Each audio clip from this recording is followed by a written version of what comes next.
Right, okay folks, so we've made some observations, we've written them down. They're all based on what we have heard, but we have made some observations and hopefully we made some educated guesses as to what might be inside those boxes. Now when you make an educated guess as to something, what it might be, based on observations, that is essentially called a theory. And let's see what we observe first before we come up with our theories. Now the first box, give it a good shake. Oh. Oh, that's light. Ooh, metallic. Ooh, clunky. Does tend to flip as I move it around as well too. All good descriptive words, folks. So very good observations if you actually said some of those. Box number 2. Bouncy. Rubbery. Again, tends to flip a wee bit as well too as you move it around. Very interested in what you said about that one, folks. Box number 3. Quieter. Sounds like there might be more than one thing inside. Something a little bit more solid, and it does tend to hit with a bit of a clink. Clinks a wee bit. Very interesting, but definitely softer. Maybe more than one thing inside. Curious what you said. Okay, let's take a look at number 4. Number 4. Oh, this is the soft one. Very soft. Can't really tell anything from it when you flip it as well too.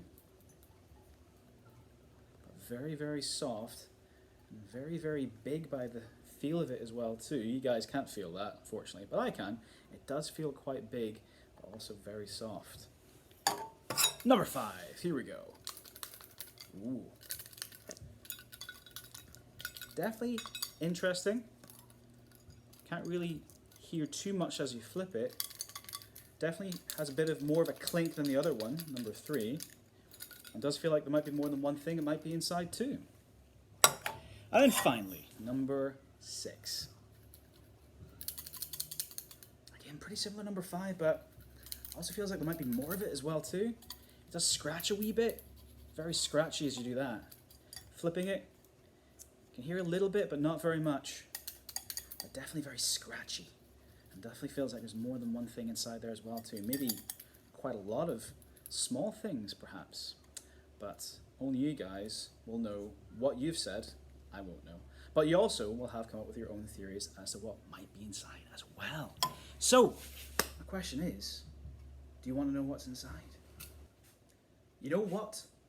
I'm not going to tell you. Now, there is a particular reason why. What you guys have done today is basically what all scientists have to do. Whenever we're investigating something, we have to gather what's known as results or observations. When we gather those results and observations, what we do is we tend to make what's known as a theory. Basically an educated guess as to what might be going on, or in your case, what might be inside our mystery boxes. Now, you may have come up with some really, really good theories. Maybe you thought scratchy one might have been very, very small, tiny particles maybe, like sand or salt or sugar. It could have been anything, but you know what? Unless you can see inside, you don't know. It's just a theory. You may have thought that mystery box number 1, really, really loud, really clunky, metallic, and it does flip. Maybe you thought it was something that could have been like a coin. Do you know what's a 5p, a 10p, a 50p? Unless you can see what's inside, you just don't know. So it's still a theory. And that's what scientists have to do. So, I'm going to leave you guys in that thought. I know you're probably going to be very annoyed with me because I haven't told you what's inside. But I hope you've had a good experience of what it means to be a scientist. And I hope you've enjoyed today's lesson as well. Thank you very, very much for taking part. And I hope to see you all very, very soon in the future. All the best.